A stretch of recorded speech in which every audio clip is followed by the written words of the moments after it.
Ayan po, nangungulikta po tayo ng oil spill na hindi pa nakumpirma kung saan po galing. Kasama po natin ang Coast Guard Bulalakaw, MDRR Mansalay, Menro, at barangay official po ng Bidilmundo. Ayan.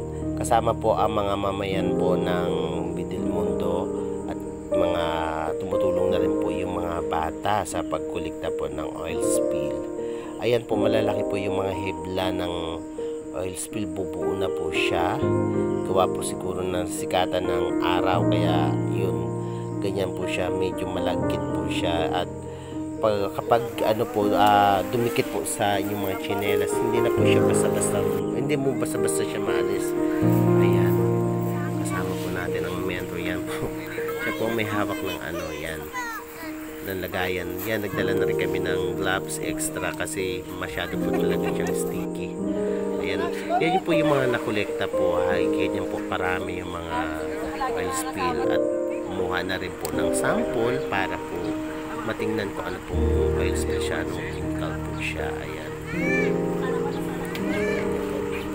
At yan. Yan, tumulong na rin yung mga bata nga sa pagbubuhat. Yan. At yung pagsasama-sama po yung oil spill ng mga nakuha para dalhin po sa Bulalakaw. At ito nga si Nasir, bumili pa talaga ng lagayan po ng tubig na sample na para ipadala po sa kung saan po dapat siya ipapadala. Ayan. Dapat po kasi malinis po yung tubig, wala po kasamang ano po, no? Malagyan ng tubig, tabang. Ayan.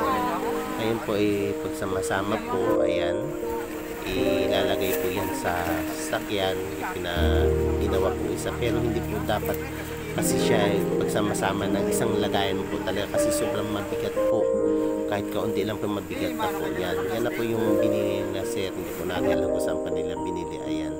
Kumuha na nga ng ng sample ng tubig para ipadala po sa kung saan man po. Ayan.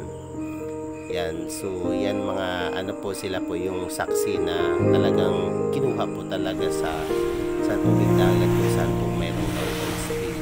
Yan po ay hiwalay-hiwalay po yan. Medyo magkakalayo. Kung saan po yung marami po nakuha na oil spill. Kaya dapat ay hindi lang po sa isang area. Ayan, lumipat na nga po tayo. Bali tatlong lugar po. Yan na pinagkunan na malalayo po. Ayan. Kumuha na nga kumuha po yung last na sample na kumuha sa ng balanga. Ayan.